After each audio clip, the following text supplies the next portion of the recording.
excited to be with you today with two amazing designers, Susie Lucas and David Lucas, and I am Lisa Bingham-Dewart, Lux's Pacific Northwest Homes Editor. Earlier this year, actually in our September-October Southern California issue, we had the great pleasure of featuring Susie and David's recent work.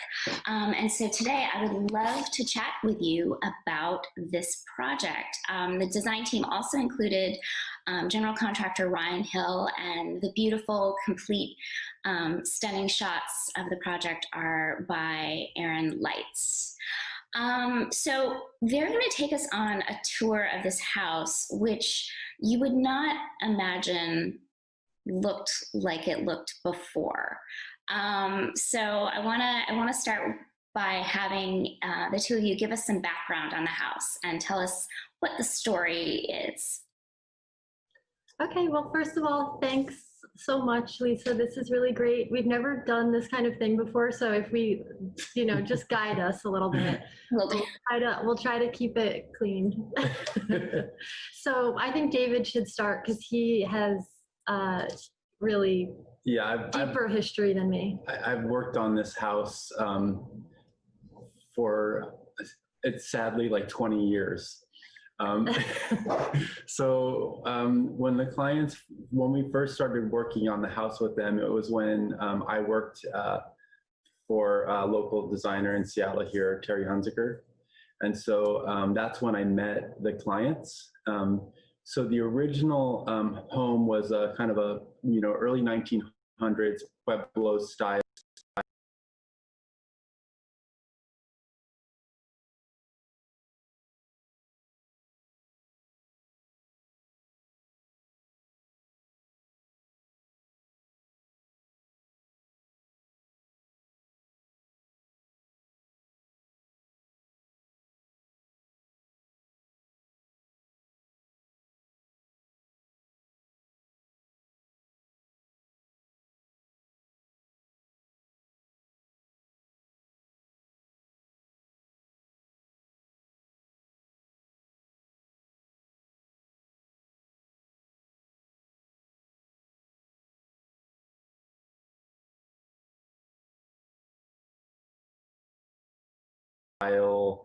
Beach cottage, but that original building had been added on to kind of like ad hoc over the course of, up until about like the 80s, 90s. So it was really unrecognizable as sort of the original quaint beach cottage. It was sort of this like, monster, just kind of collection of boxes, didn't really have any architectural significance to it. Kind of didn't make any sense. Like you sort of like walked in a weird, weird spot within the house. None of the arrangements of rooms had made sense. And so our client originally, they did some renovation of the work before they got, us involved.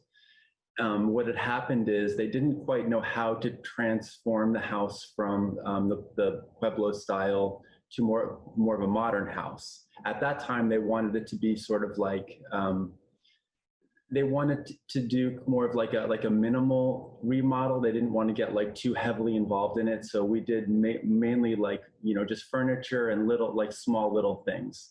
But I think that because of that history with them doing that first remodel and that first furniture, installation on the house, it gave me a really good understanding of who they were and what they wanted. And so when they came back to us all these years later, to Susie and I, and they were like, okay, we don't want to just do little changes. We want to actually like turn this house into the amazing home that it could be. I really understood the house architecturally. And so that's why I feel like we were really able to like take, what the house was and kind of transform it into the kind of the amazing property that, we turned it into. So you have this sort of wacky house with kind of boxes on top of boxes, and so how do you go about making sense of something that really has been sort of an accumulation rather than a sort of thoughtful, planned out adding on over the years?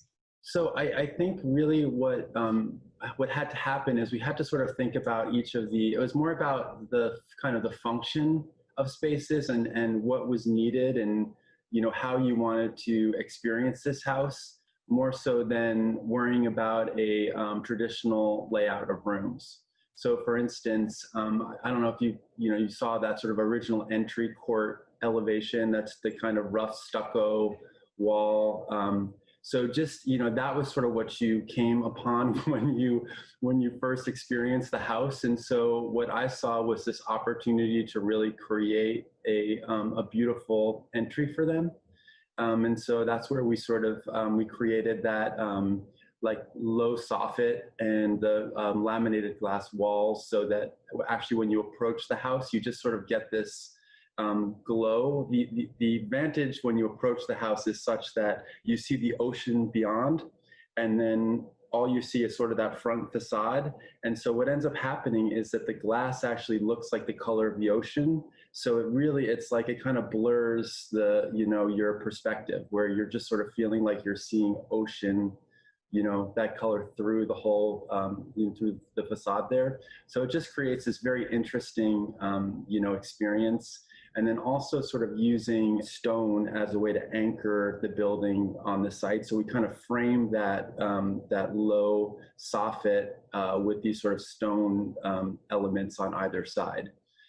So it just sort of gives it a little bit of weight. So it's just things like that, like basically looking at that entry and just saying, okay, this can be a much more interesting experience, you know, and just playing with scale also. Like we did this like massive entry gate because that really acts as their front door. So that entry gate is really this like very present and beautiful object. And it also sets the tone in terms of materials and aesthetic. It has this very sort of like quiet, you know, the material on that gate is like this brushed wood and bronze. And so it just kind of like brings you into the world that we're trying to create sort of instantly, I would say. I don't even want to add anything. Yeah. I want to shut up. No, well, this is more of David's, like he really is more on the architecture side of things. So really he can speak more clearly to the big broad strokes. I think that a lot of it was also just editing, like removing a lot actually helped. Wasn't there more like thresholds and doorways that like cut up the spaces that we just got rid of, and that sort of just opened up, you know, made larger areas, and the view is so incredible. And I think in the family room the windows were not that large, right? Yeah, and they were we did the second renovation, so that all just got kind of blown out and opened up, and that made a huge difference. Yeah, it was funny. So there's that sort of like the main entry of the house, that one image that you see where there's the double height entry space. That actually used to just be a single height. We created that upper clear story to kind of bring the sky in, so you get ocean and sky.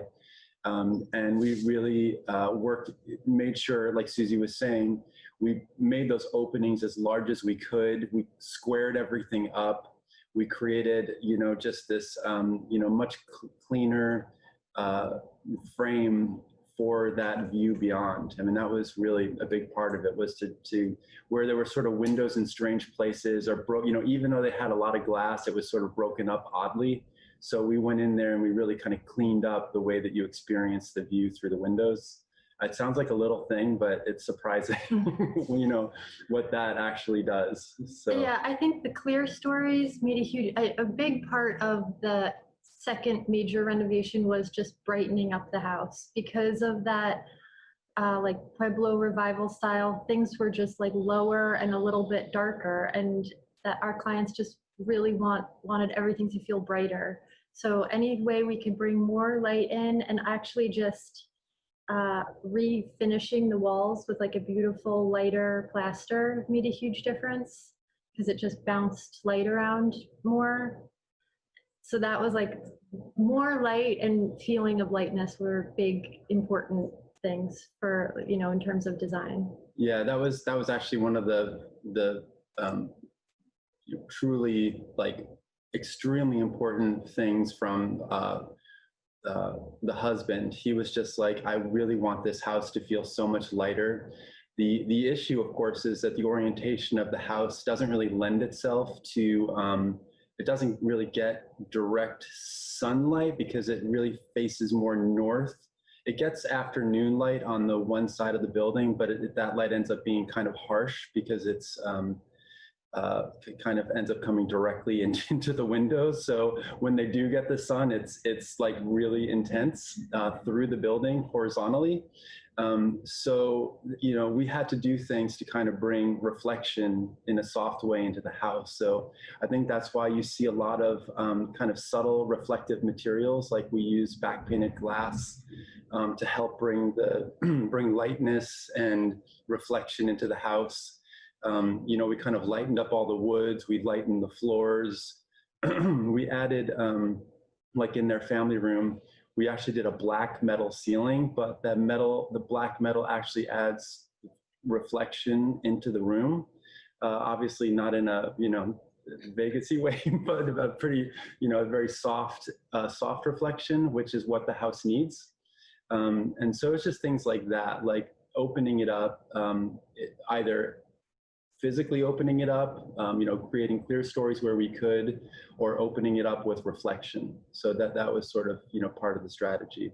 And actually, like to Susie's point, like with the windows, you know, the original layout of the house was, it was like the furniture had to be arranged in a way where it couldn't necessarily take great advantage of the site and the views. And so what was great about what we could do is we could come in and we were able to reorient the space so that we could actually put furniture in an arrangement that was not only more functional for the client, but also took, you know, better advantage of, you know, what they actually had there in terms of the site. So as an example, the cove that the house is within is like one of the most gorgeous things you've ever seen. It's like just so present in the main kitchen and family room and western side of the house. But previously, that whole side was like basically neglected. Like they had little windows in the kitchen out to it, and the doors that they did have out to it, though they were generous, you know, nothing was really oriented towards that view. Now when you're in the house, it's like that view is just like such a big part of, you know, the experience of being in the house. So that was just like a major change to really be able to engage with the cove as like part of the experience of the house. And then I wanted to ask something because I remember in the story this came up. The original building materials too, it wasn't a normal kind of construction, was it?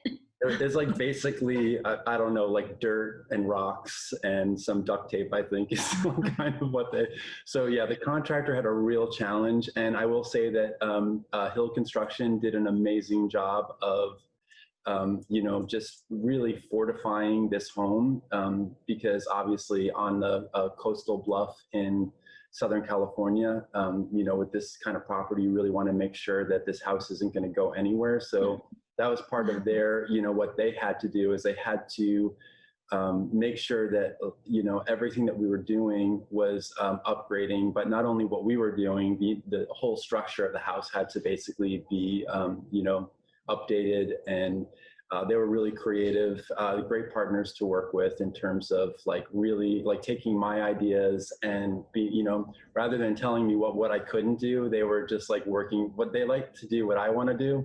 So I like working with them a lot.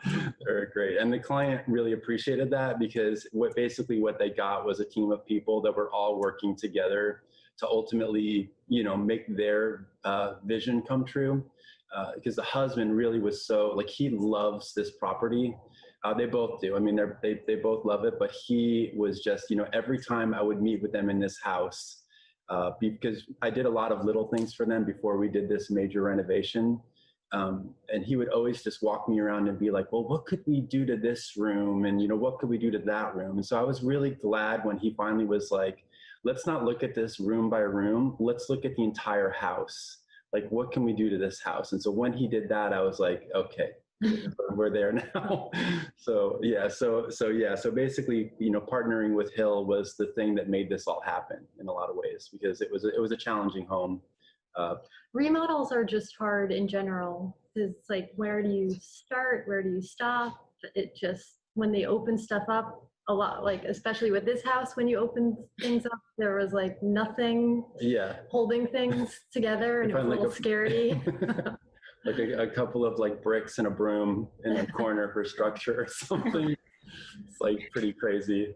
Well, actually, so that whole, like there's a bedroom suite underneath the house that basically was like, it looked like it could have been in like a trailer home. You know what I mean? It was like that kind of like really depressing, tiny windows.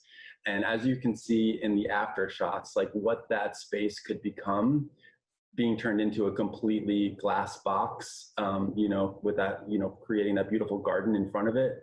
That's a perfect example of, what this house had within it. And all that it required was, some major structural gymnastics. And so, that was one of those areas where we couldn't even believe what we created at the end of the day with that room. Yeah, I mean, that's the wallpaper alone is spectacular in the before. But that was our client's daughter, and she's amazing. She has kind of like eclectic, really creative, funky taste, and that was like her teenage bedroom. Yeah. She had, it's like when you walked in there, you felt like you were in like a Victorian era boudoir, which was great for her. But I mean, even at this point in her life, it's like that was her teenage bedroom. Yeah, she likes the new bedroom better. Well, I mean, that new bedroom's pretty spectacular. So, and now it functions for like, it's an amazing guest suite, basically. Honestly, every space in that house was important to them. We even, the laundry room is beautiful in that house. Like there isn't a room that they didn't want. They love every corner of the house, and they weren't gonna, not do something that they felt was amazing everywhere. So even the garage is a work of art. So, and that's why we love this client, because they cared about every space. It wasn't as if like, oh, that's just, utility, let's not worry about that. They were really like, how can we make that beautiful? So the all-in thing is so cool to hear, because you can see, I mean, that's why the house sings, is because all those spaces, and there's so much thought and there's so much care there. So I wanted to turn our attention to the furnishings.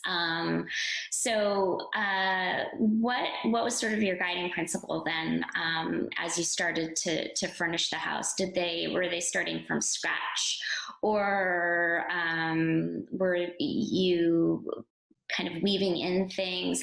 What was sort of the method there for that piece of things? So it's, when I was thinking about it this morning, kind of the evolution of how we started with refurnishing the house, because that is in a way where we started the second time around. It was actually when David and I first started our studio together. They called us and they were like, we just want to freshen things up a little bit. We just want somebody to throw pillows. Yeah, it was like, we just want to recover like this chair. It was really like pretty small. And so it was working with,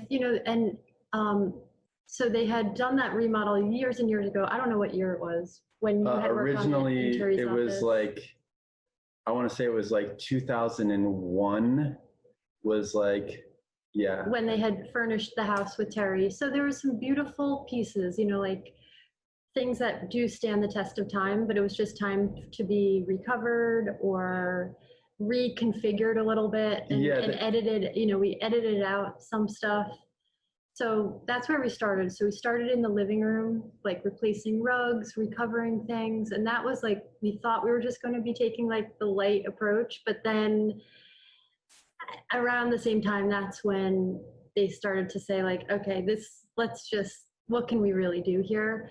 So it was sort of like at that point, moving into the other rooms of the house, there were certain things that we, worked with and reused, but in general, I would say anything new that we added in was really thoughtfully chosen keeping with the mantra of trying to brighten things up and lighten the overall feeling. Like some of the furniture was kind of heavy and dark, and it just didn't suit, you know, the kind of like beach or, you know, coastal experience there. That was like actually one good point, is that I would say that originally the house had a very Pacific Northwest feeling to it in terms of the palette and materials.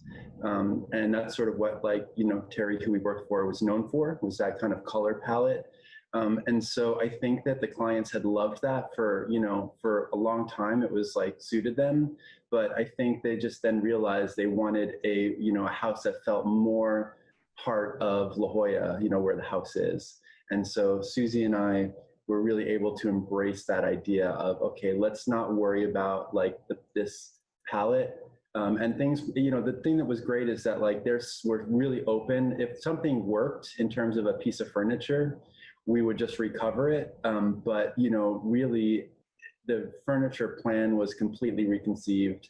And so, you know, reusing pieces, a few pieces, recovering them, you know, it just was kind of like everything got evaluated, and we thought about it, you know, the client, everybody weighed in on whether or not we felt like something was worthwhile to keep. And obviously it just ended up being a little bit of like an eclectic mix, which actually suits the house's history of being, you know, kind of like developed over time. So, you know. But I would say as we got like over to the family room where the view, where David was mentioning how the furniture was able to be kind of reconfigured to take in the view better, like all of that had to pretty much be new because it just was a new orientation. And I would say that is kind of my favorite, that family room area is my favorite part of the house. I had so much fun with like that cove as the backdrop is incredible. It's like every time you go to the house, it changes depending on the time of day and the weather and like the tide. So just being inspired by all the colors there. And we did this beautiful rug with Eric Lindstrom that was really like inspired by that kind of coastal texture. Being able to bring in pieces like that, I think was, you know, something really special to the, you know, new furnishing style of the house. And even the art, like there's a Nicole Chesney piece that's like up at the bar that, so like depending on when you go into the room, the piece is like a glass. Is it like painted glass or, I don't know. It's just like this amazing surface that like changes color as like based on like the reflectivity in the room of light. So you'll go in there and it'll either like perfectly reflect the color of the ocean, or, you know, you'll go in there and the clouds will be kind of moody. And so the piece somehow becomes this like moody paint. It's just kind of incredible to see how like the art also like interacts with the architecture and the view. Yeah, and it's pretty amazing. With the art collection that you mentioned, was a lot of it existing, or did you have, were they collecting pieces to go into this new iteration of the house? They were collecting as we went, I think, like, because I mean, so this remodel did last many years, is fair to say. So yeah, something like, it was kind of organic, you know, relationships. They would find things that they love, that huge Ed Moses piece that's on the wood wall by the family room, which I love. Like they found that and it was just so perfect for that spot. There were some pieces like that Nicole Chesney that David mentioned, we found for them and suggested it. And so it's kind of like a group effort in terms of the whole house was really a collaboration. Yeah, you know, I think that the only person who didn't weigh an opinion about the art was Ryan Hill, the contractor. But he helps us figure stuff out. So I always like to ask, and I think this would be particularly relevant with this house, about how it just resonates personally with you. I mean, it seems like it speaks a lot to kind of your evolution as a designer, David. You know, started this when, you know, at a very different point here. So, I mean, how does it kind of track on your design journey in terms of, how you thought about design when you were first involved with a house versus now? That's actually, thank you for that question, because I feel like this house was like, it kind of let me learn how to design better. Originally when I worked on it, it was through I was working on it through the lens of another designer. So I was having to do things like based on my assumptions of what he wanted. And so, this house really like kind of took the training wheels off of me, and I got to just like run with my own design. So that was like, this house was like the first house where, that it was like this transitional thing between, who I was and then, who I've become in terms of being a designer. So this house is very important to me, and like love these clients. They're still really, really dear friends. Because David had this deeper history with the client, I had always heard about them, but had never met them.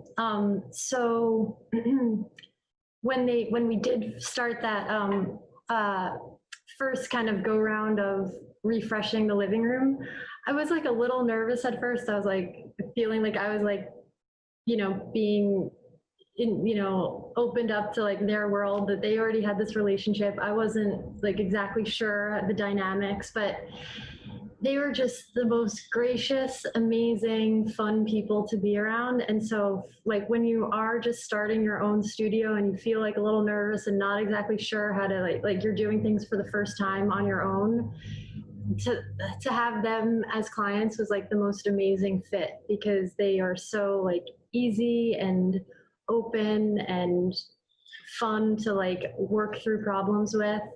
And so I think for me, it's really personal, because it's like without that kind of great team and support in the beginning, it'd be really hard for us to like have the confidence to move forward and start bringing our own ideas to the table. And, it's like, if they were not them, it would have been much harder, I would say.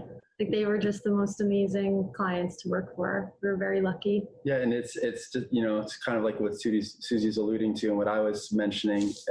Just the fact that they really wanted to push things, and they also have like really exquisite taste. It just made it so that like, it's not like we would just do something and they would just love everything. It was like, it kind of took work to get to the point where we were all really happy with what we were coming up with, because they really wanted to push it, and I really wanted to push it as well, like in terms of like what we could do with this house. Obviously every project has limitations, especially a remodel, but like, for instance, again, even with that like West Terrace that we designed with their new spa and the kind of, a seating area with the fire feature out on the bluff there, that elevation originally just looked like nothing. It was just this sort of like the side of a gas station, literally. And then to go in and sort of, give that an art, this, really kind of calm, but, kind of strong presence. It just, just really makes it so that the house on, that side of the property, when you're there, it just, it just feels like rooted on that bluff, but also just kind of like, sort of like flying out over the bluff in a way. I don't know. So it's just like things like that where they cared about those details. And so it allowed me to be able to really think about how to create something for them and for this project. I mean, I get, it's like, it's almost like an endorphins rush, right? Like when you come up with something that that like, when they finally are like, yeah, we love that, you get excited about it. And so this project really was that. It was like, what if we do this? And then they get excited about it, and then everybody's excited about, the potential. And that's sort of what happened with this, sort of going through the whole thing and really getting to like work out the problem and really design, what we thought would be the best solution, and think of things, obviously it functions as a family house and it functions well for them, but, within that context, trying to be as creative as we could be was exciting and fun. And I think definitely is the foundation of the work that we do now, where we're very rooted in people's lifestyles and how they want to live and what they need. That's a big part of what we do, is listen to what the client is, needs out of the home, and taking that and work, that becomes part of the equation to what we create. That's such a wonderful story. I mean, I think that's why I love doing what I do, is both because the projects are beautiful, but also just the stories behind them, and how they resonate with people, and what you take away from them, and take into the rest of your lives and your careers, and that sort of thing. So our time is up. And I know it went right really, really fast, but it was great to see you in semi-person for a change. And I really, really appreciate your time, David and Susie. This was a great way to spend a little bit of time hearing about this really, really special, wonderful project. So thank you both so very much. Thanks, Lisa. Yeah, thank you, Lisa. This is great.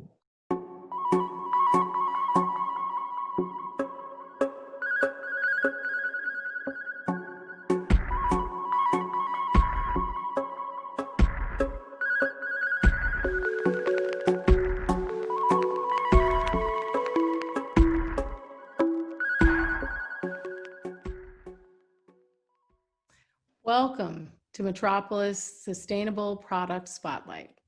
I'm Senior Editor Kelly Beamon. Today, we're taking a look at Swerve, the world's first 100% carbon neutral office chair. It has earned third-party certification from SCS Global Services for indoor air quality at the Advantage Gold level, and is BIFMA Level 2 in furniture sustainability standards. This chair is an environmental and design milestone. Keilhauer, the manufacturer, is notable for its closed-loop manufacturing processes, which produce zero waste. And last year, the company achieved an 11% reduction in greenhouse gas emissions, produced zero wastewater in its manufacturing, and offset 100% of its energy use with renewable energy credits.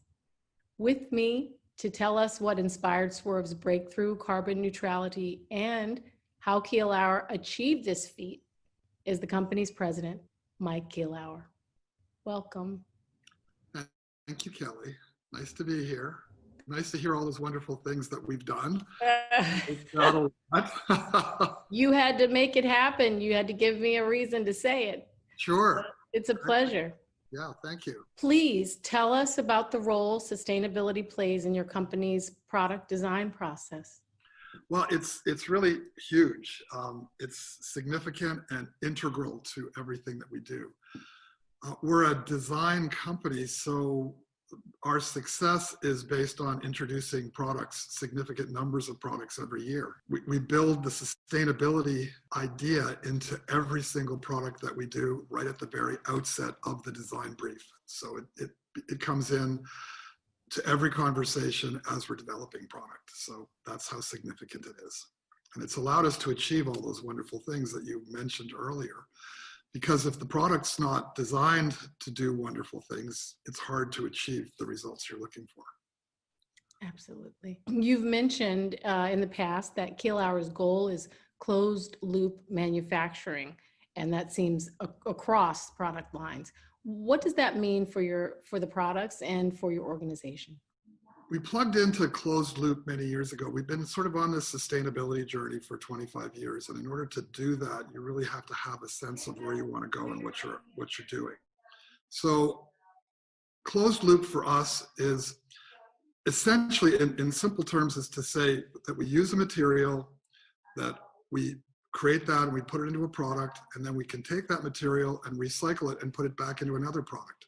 So rather than becoming a linear process where you dig it up and you use it and then you throw it away, we're trying to close the loop. So once it's used, it never gets thrown out, and it has the ability to continue to be used as a material in the manufacturing process. The new chair, Swerve, is carbon neutral.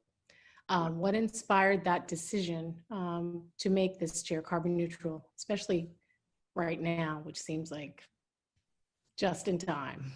Yeah, well, the world is talking about global warming, and global warming is it's the huge concept, and it's a very large concept, and it's hard for all of us to get our arms around what exactly we can do in order to help the goal of reducing climate change, global warming. And so that was what drove us to develop the Swerve. We took carbon neutrality as part of our concept in the early design brief when we were talking about how are we going to do this chair, what do we really want to achieve, in addition, of course, to comfort and beauty and all the wonderful things that we build into our product. When we started talking about the sustainability issues, the carbon neutrality came up, and it became a very important part of it. And, you know, I don't want to give that short shrift, the aesthetics, that appeal that the chair has. I mean, tell me exactly how many different styles or finishes are available in addition to it being carbon neutral. It's an aluminum frame. The bulk of the chair is aluminum. All the beautiful forms can be made with aluminum because aluminum can be molded, and you can put it into, you can sculpt it. You can sculpt the tool, and then these beautiful, beautiful parts come out of it. And the beauty of it is that aluminum as a polished material is quite stunning on its own, but then we have lots of powder coat finishes on top of that, because powder coat is a sustainable finish as opposed to chrome.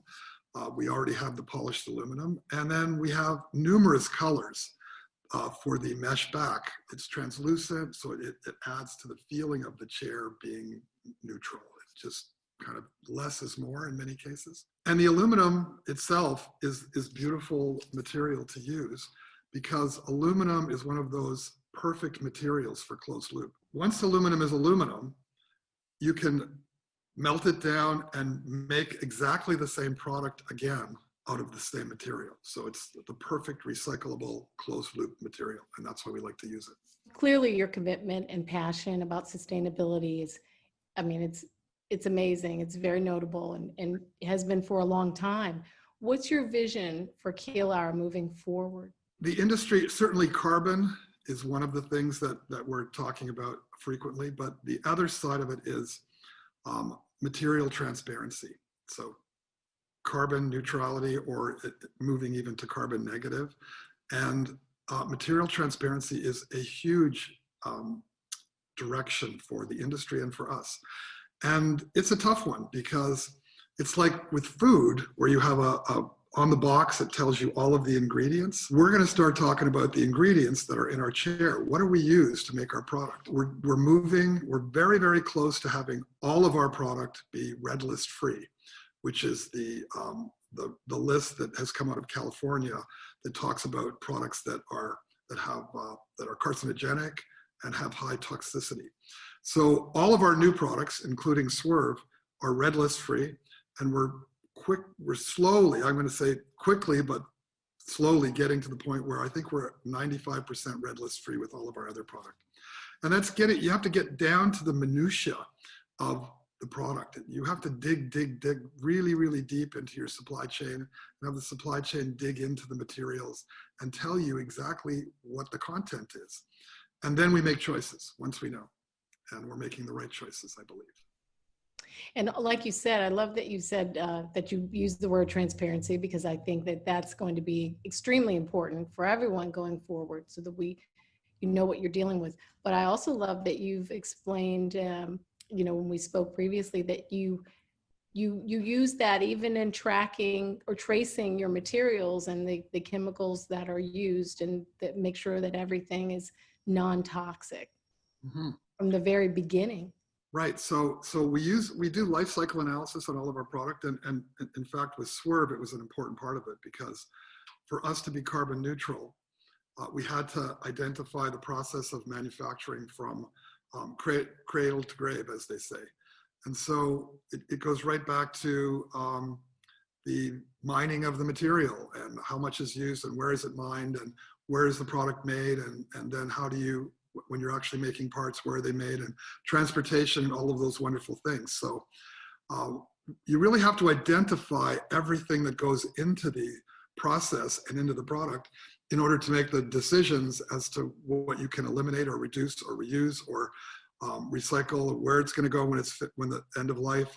All of those factors come into play, and unless you know that, you can't make the right decisions. It's really lots of homework.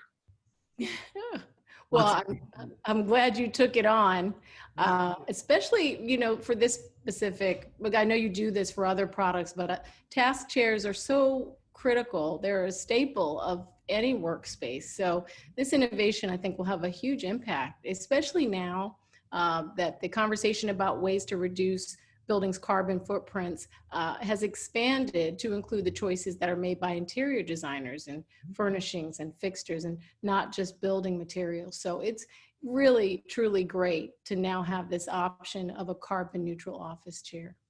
Yeah, we think so. We're really proud of it.